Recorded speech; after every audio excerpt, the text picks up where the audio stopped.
Hello and welcome to STEMScopes. In Birdville ISD, we're very fortunate to have STEMScopes, a digital science curriculum for kindergarten through 8th grade, as well as biology, chemistry, and physics. STEMScopes offers easy delivery of science lessons. There are over 30 resources per TEKS unit, which they refer to as a scope, to construct a 5E lesson centered around hands-on science. Their mission is to empower teachers to focus on effective instruction rather than on devoting time to search for quality resources and materials.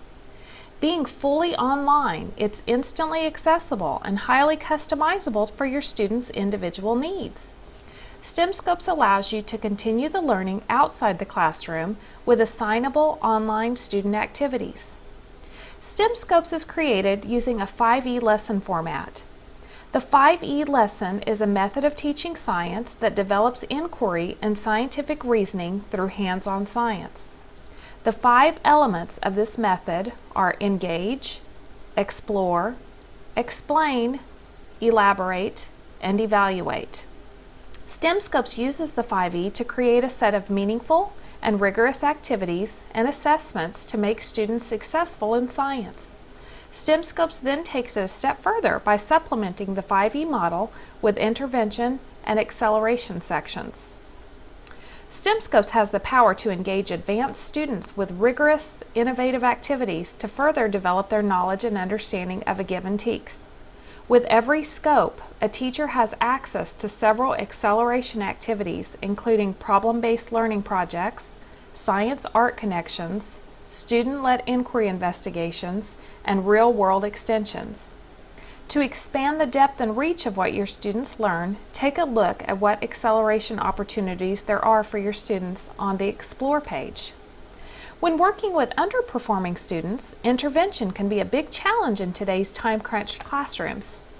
STEMScopes offers teachers easy, manageable solutions to reach underperforming students, such as small group, hands-on guided practice experiments, closed passages, and a breakdown of the language of the TEKS to help a teacher and student better understand what the key takeaways are for each text. Furthermore, STEMScopes is founded on hands-on inquiry and embedded language instruction. They make science approachable, meaningful, and fun for every student. Now, in front of you, you have a 3-sheet packet, the first being a navigation pane note sheets. And we're going to walk through the different components of STEMScopes. Please feel free to use this first sheet to take notes, make little comments so that when you get back to your classroom, you'll be ready to use the program. The first thing we want to do is log in. This is STEMScopes.com. There's different links within Forethought in your curriculum under a resource tab so that you have that site. But all of you should be able to log in. You were sent an invitation to join. If you haven't done so already, I would encourage you to take care of that so that you can start using this great program. So once we get logged in, we come to a screen that looks like this. At the top, we notice there's several tabs. There's one that says Dashboard, one that says Scopes, one for students, a toolbox, and a Help. I have an administration tab. You probably won't see that one. What we're going to look at, though, are the different grade levels and the different topics covered. What you'll do first is select your grade, whatever you're teaching, and then the topic that goes along with your lesson. So I'm just going to pick 3rd grade. And then I want to pick which topic I'm covering. These are those reporting categories. The scientific investigation and reasoning, those are our process skills. Matter and energy, for elementary, that's going to be all of the 0.5s. The force, motion, and energy will be all of the 0.6s. The earth and space covers the 0.7s and the 0.8s in your SEs. And then organisms and environments will be the 0.9s and the 0.10s. Okay, so we're going to look at your second 6 weeks of instruction. For most of you, that's going to be your 0.6s, so 3.6 or 5.6, depending on your grade level. And notice now each of these scopes is broken down by student expectation. 3.6A would be covered in this box, 3.6B here, and 3.6C here. So we're just going to choose one and walk through how the program is built. Let's pretend like I'm ready to plan for 3.6A. I'm going to hit go, and I'll notice here on the left-hand side, I have these 5 E's here that we discussed a minute ago. We have the engage, explore, explain, elaborate, and evaluate, as well as some interventions and some accelerations. But we're going to start here with the overview, and this is where your note sheet starts. The overview tab is going to give you just basically what it says, an overview of that scope. It's going to talk about student expectations, some vocabulary words, key concepts for this SE, as well as some fundamental questions that you'll want the kids to understand. In the essentials section right here, this is more for the teacher. It's going to give some teacher background, and this is going to help give you a better understanding of the concept as far as what you're teaching, and it goes above and beyond, so you'll be definitely prepared to teach the kids anything that they would possibly ask. The standards correlation, if I click on that, notice some of these you're viewing as a PDF.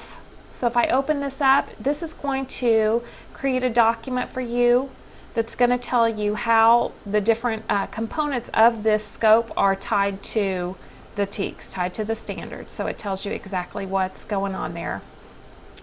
Materials list. Within each scope, there's different hands-on labs. This materials list is going to give you just a list of items that you would need if you were going to follow all of the investigations within this scope. Definitely, I think you're going to find that it's a fantastic resource, but it's just a lot. So you'll kind of pick and choose which things that you're wanting to use based on the needs of your students. Answer keys. There's lots of assessments within the program, and the answer key is going to help you with your grading a little bit. Scope summary. This is going to do what it says. It's going to give you a summary of the scope, what's inside of it. There's the science rock videos, there's the demonstration presentation, starters, and then here we go with our 5E lesson. It's going to tell you also, we know it's tied to 3.6a because that's the scope that we're working with, but it's also going to give you an idea of which of the process skills are going to be tied in with each of these sections. Key concepts and fundamental questions. Again, a great document for you to use with your students. I know a lot of teachers have taken this and shrunk it down and had the kids put it in their journals or posted it just to keep them on track as to what they're doing. And one of my favorites here under Essentials is this TEKS Unwrapped document. And this is going to look very familiar to you. This is that breakdown of the student expectation where it tells you what the TEK is, key concepts. And here we go, dissecting the language. It's going to give you the verb, which is going to be your rigor, what nouns are within there that the kids need to know. And this is important because these are words that are probably going to show their face on the STAR test for our 5th grade kids. Some implications for instruction. What do I need to know as a teacher? How do I need to gear this for my students? And then some essential questions. If it is a question or a student expectation that has a released test question from the state, that released test question will pop up in this box as well. Okay, we're ready to dive in now and start looking at our 5Es. We're going to start with the engage.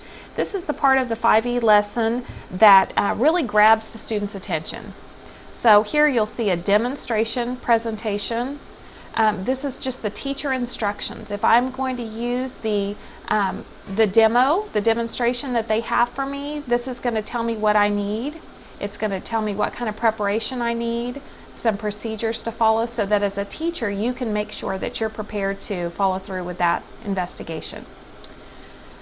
The demonstration presentation is a slideshow that's going to walk the kids through this demo. So let's just say that you might not have all the materials, but you still want the kids to experience the demonstration. You can play the slideshow and walk them through it. Notice here, this is in Spanish as well. So if you have some of those bilingual classrooms or some students that need some Spanish text versus the English, you're going to be able to do that. And I'm just going to give you an idea of what this looks like. So notice it's got guiding questions, and we're using a radiometer in this activity. And it just walks the kids through exactly what they're doing. So you could actually have this going while you're doing the activity with the kids. So that's sort of what that's going to look like for you. And we're just going to close that out. Okay, starters. The starters are going to give you some ideas of activities that you can do to really further the kids' interests, some different problem-based type learning, and just some various ideas for you to use with the kids in your classroom. Pre-assessment. This is that really great, I'm going to throw a few questions at them and see what they know so that I know where to start. If they know something already, then you don't have to spend as much time on it. So we can go through, again, notice I can click on Spanish and it's going to give it to me in Spanish. I have this assign tab here that we're going to get to later, because there's actually going to be a way for you to load your students in, so that if you take them to the computer lab, if you were to assign this, it would be waiting for them when they got to the computer lab and they could take it there. I can also choose the print version if I don't want to use it web-based, if I just want to print it and have it ready to go for the kids. But if they take it online, they'll just check their answers, hit their name and submit to teacher, and then the results go to you. Science Rocks. This is always a fun one. These are songs, fun little science songs that really can help get the point across to the kids. Again, we can assign that and it's going to sing it to them. I can just print the words. I can do it however I want, but these are fun little videos. I can click on this video and it's going to play it for me. And hear it. I can also choose to download this video if I wanted to just have it on my computer. Okay, moving along. Let's look at the Explore. Teacher Guide. This is a great resource and a reference for the teachers. It's going to give you a list of materials. Now remember, this is the Explore section, so these are different activities than you had in this demonstration experiment. So we've got a list of several things. We've got some preparation suggestions, some different points to be aware of before you get started. And once again, I'll reiterate, you're going to want to pick and choose which ones you do. Time-wise, there's so much in here. I'm not sure that you would have time to do it all. This setup video is nice too. This is going to be just a video that's going to walk you through exactly what the activity wants you to do. And again, we can download this if we choose. 3.6a, Forms of Energy. In this Explore activity, students discover different forms of energy. Each group will need 1 photocopy of how to make a rotocopter, 2 tape dispensers, 4 to 6 pairs of scissors, 1 penny, 4 copies of students' guides to post at each station. Notice too, the materials are most of the time very simple. We're talking tape and scissors and different things like saran wrap or yarn or markers. Most of it's just very simple stuff that you can find.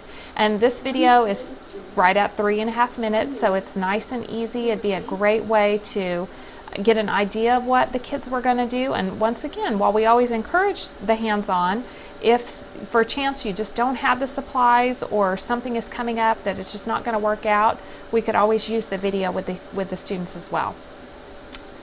Student Guide.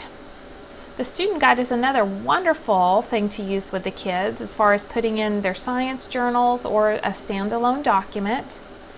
This gives them a lot of information and a lot of good questioning that you're going to learn a lot. Where can we find examples of energy? Okay, and it gives them directions as to what they're going to do based on that lab that we just looked at. So it's going to walk them through the directions of the lab. Notice there's all different forms of energy there. Here's some sheets for them to cut things out and how to make different items to go along with that lab activity. The student journal. Once again, just a great way to really hit the target and reinforce what's going on. I've got draw and explain what happened. So they've done the experiment now. This is a place for them to record their findings and what they learned. Light energy, we've got a before and an after with the UV beads. Those are always fun. And then sound energy, what happened when you tapped on the can. They're having to really write and draw. These open-ended questions are really, really good to use with the kids. It really lets you know what they do and do not know. And again, that's in Spanish if we need it. Okay, so we've done some Explore activities. We've got journal sheets for the kids. We've had videos that show us how to do it. We're going to move into the third E, which is Explain. There's question prompts always to start the explain section, and these are things that you could use as a whole class. You could put them maybe on the board perhaps when the kids walked in first thing in class for them to answer at different times, but it's just a nice, very relevant list of questions that's going to hit the target and really give you an idea if the kids are following and understanding what you're wanting to get across to them. Picture vocabulary. This is one of my favorites. And again, notice it's in Spanish as well. You can print them. You can stick them in the children's buckets when you get them all set up and assign it.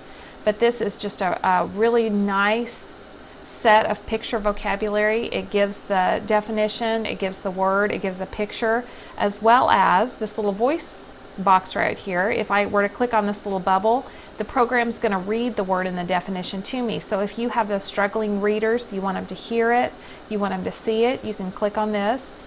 Sound, energy from vibration at your ear.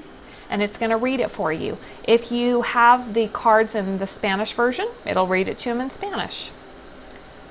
So this is one of my favorites. This is a nice little addition to really get that science vocabulary. We as a state really tend to struggle with that science vocabulary, so I would really encourage you to take advantage of that picture vocabulary. The student vocabulary cards, once again, great for journaling, go along with the words from that picture vocabulary slideshow I just showed you. So here's sound, and the kids are asked to create their own picture. What do they tie sound to? What's the definition of sound? And these are for every section, every one of the student expectations. The top part gives them an opportunity to draw a picture, and the bottom part gives them an opportunity to define it and use it in a sentence. So you're really getting that context in there too. All right, moving right along, interactive vocabulary game. Again, I can assign this to my kids, and this is just a nice, fun little way to review the vocabulary. This is great for the computer lab if you can take them to the lab, just to really reinforce that vocabulary for each of the units. And all the scopes have these, so this is very specific to 3.6a, but if I went to a different scope, it would have it for that as well. Progress monitoring assessment. We had the pre-assessment at the beginning. This is sort of a middle-of-the-road assessment. So I've done my engagement activities, I've done some exploring, I've explained some things. We're going to see how much that they really know and how much they're retaining as to what we're doing, and being able to tie it from that three-dimensional hands-on activity to the two-dimensional paper and pencil. So again, I can assign it, I can tie it and put it into Spanish for the kids who need it. I can print it and use it just as a document if I want to, or send them, if I assign it, send them to the lab. They can do it online and submit it to the teacher that way. Okay, so that's our explain, our elaborate. This is a very important part of the 5E process that we often run out of time to do, and we have to make sure that we don't run out of time to do it.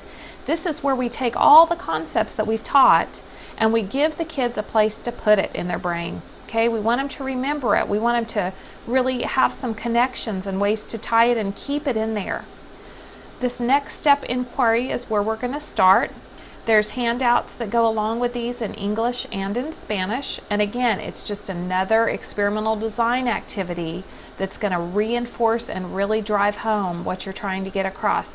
In this case, we're looking at forms of energy. This inquiry is going to really make sure that we understand what forms of energy are. And I can print these, I can assign them to the kids individually or in groups, whatever works for my classroom. Extensions. Again, more opportunities for learning, and a lot of these extensions, some teachers I know have used these with their more advanced learners, and others have said, oh no, I use the extension with my struggling kids. It just really drives home just whatever you're trying to teach and get across to the kids. It's just more. Reading science.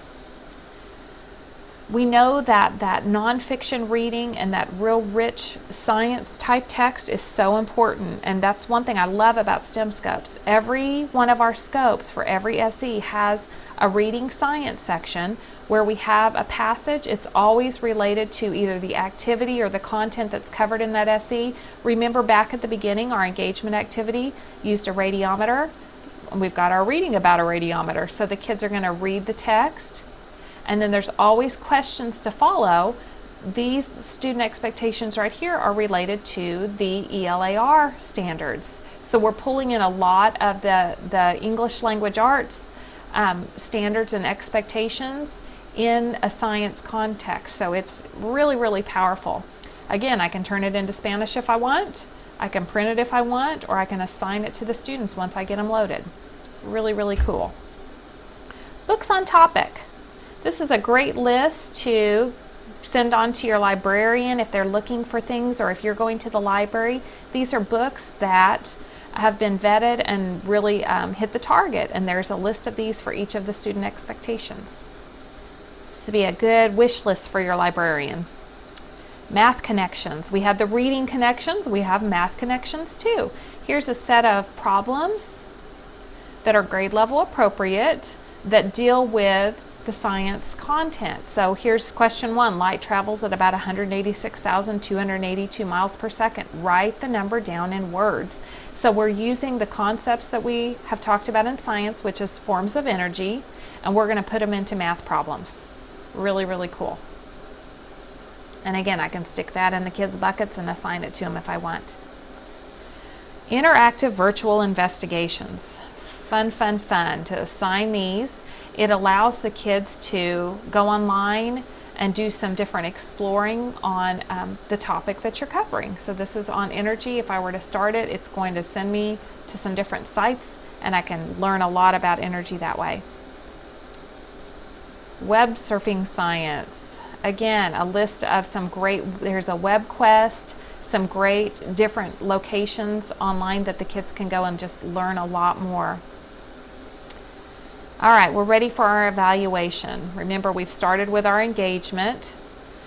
Then we're going to explore the concept. We've explained the concept and given the progress monitoring assessment so we know where our kids are. We've elaborated, we've given them some reading practice, we've given them some math practice, some books that I can check out in the library. I've looked online, I've done some different web quests. I'm ready to evaluate. The first evaluation activity is an open-ended writing assessment.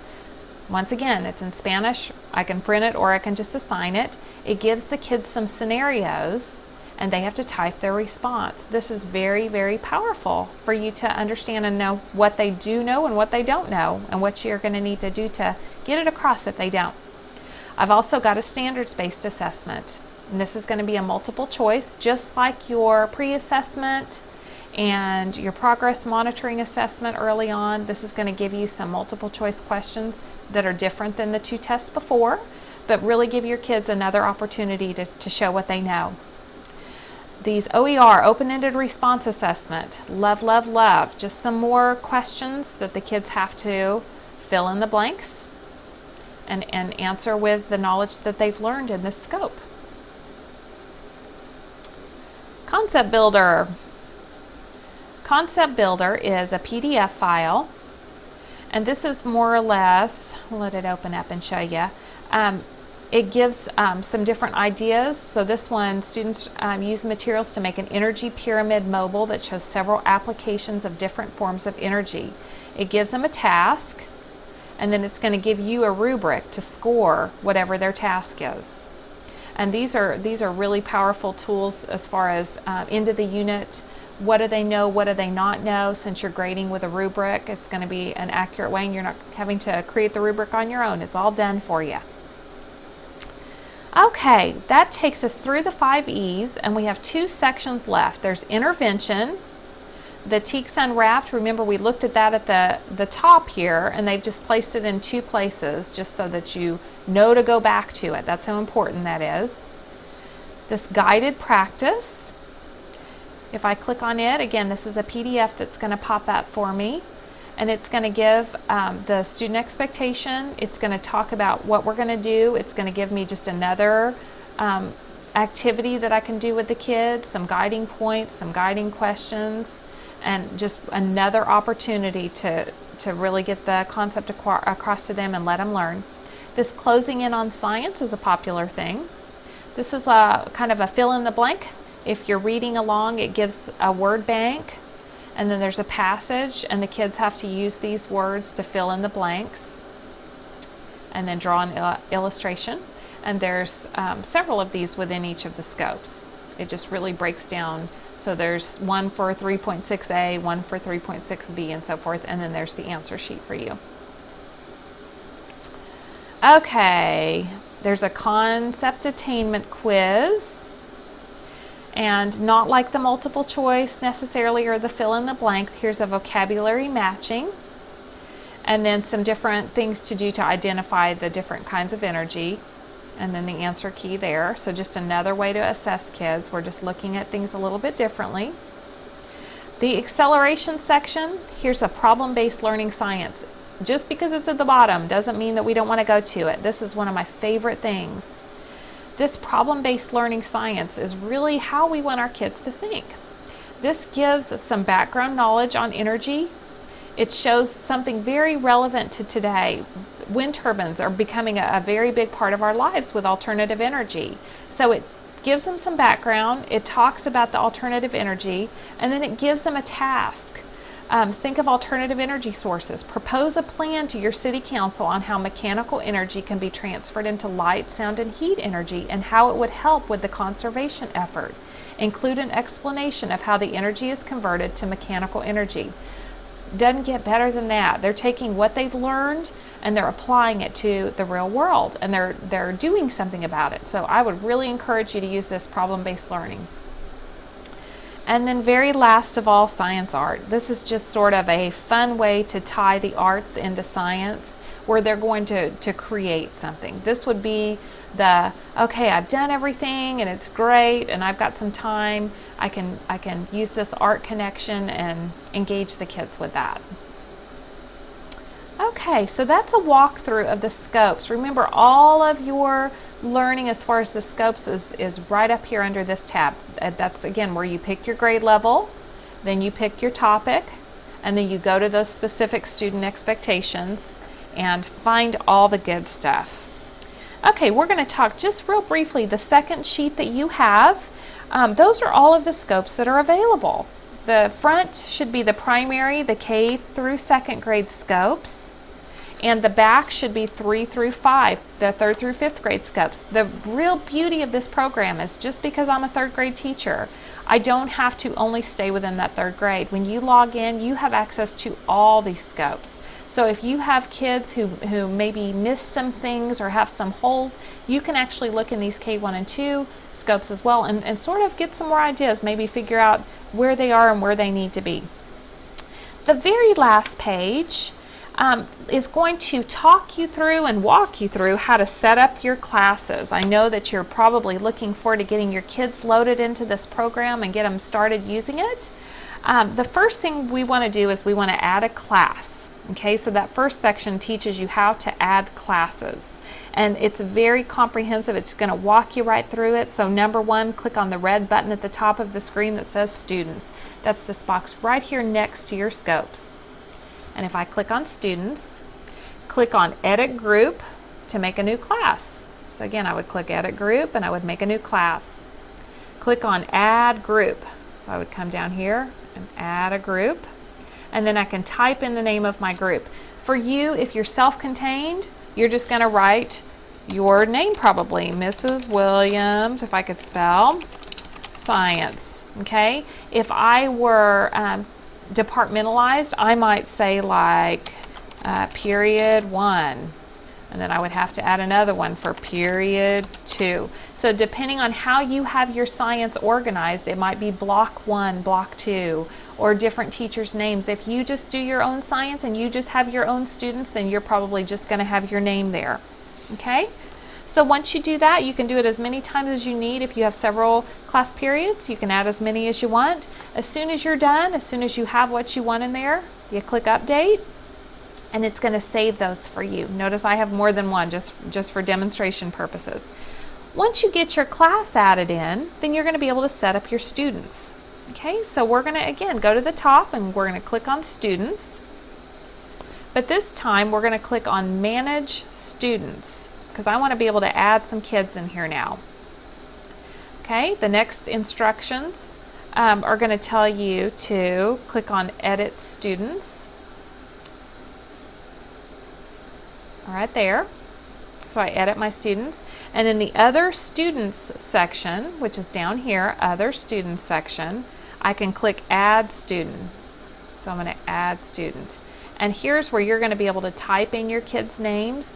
They can have a username, your first name, your last name, and then a password.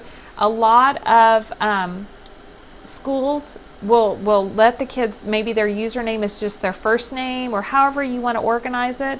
And then it's been recommended that the password, you just use science or your school mascot or something like that, so that we don't run into the situation where the kids forget their password that they used and then you're trying to look it up, which you can. It just is going to take some extra work on your part. It might be easier just to keep that uniform password and just have their username be different, but that's completely up to you. So once you add all your students, and you'll just go through each of your students that way, and you want to make sure that you click update after you do that. Okay, so now we've had time to put our class in.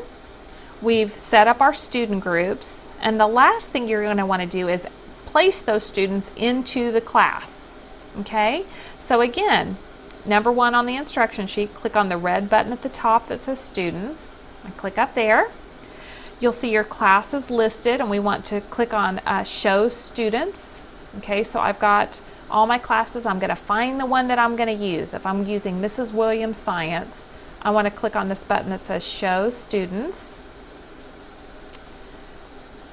Okay, and then I'm going to click add or remove the students. I want to add some kids in there, so I'm going to click add or remove students.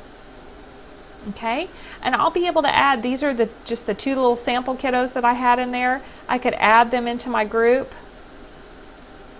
just like that. Now you're going to have your whole list of kids down here because you will have already put all yours in.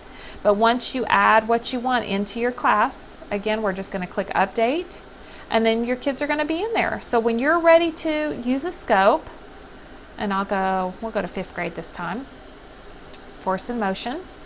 So let's say I'm teaching 5.6a, and I want to put this pre-assessment into my kids' hands. I can click this Assign tab, and it's going to ask me, where do I want to assign? Now I have several, like I said, because we were kind of playing, but you're going to click on your class, and you can either pick specific students that you apply it to, or I can just say, assign it to all of them, and I'm done. So when those kids log into the computer, they're going to find that pre-assessment waiting for them. Very, very easy and very, very handy. And if you get lost, there's always a help button, and there's some different videos in there for you to use. It's going to be helpful to you. The very, very back sheet on your little packet, again, just reminds you of the 5 E's and what's within each one. One more real quick thing to look at is this toolbox right here. This has a lot of things that you're going to want to just explore when you get a chance. This TEKS tools and tracking, that's where I printed out different TEKS posters for a lot of y'all. There's science and safety tools, there's different simulations, just lots of fun stuff for you to take a look at. So I hope this was helpful. If you have any questions, you can email me, courtney.williams@birdvilleschools.net, or use the help tab. There's some, like I said, some great videos that are going to help you along the way, and this video is going to be posted in Eduphoria, I believe, so you will be able to watch it again if you want to just get some clarification on some things. I hope this has been helpful. I hope you have a great day of learning, and I look forward to working with you soon.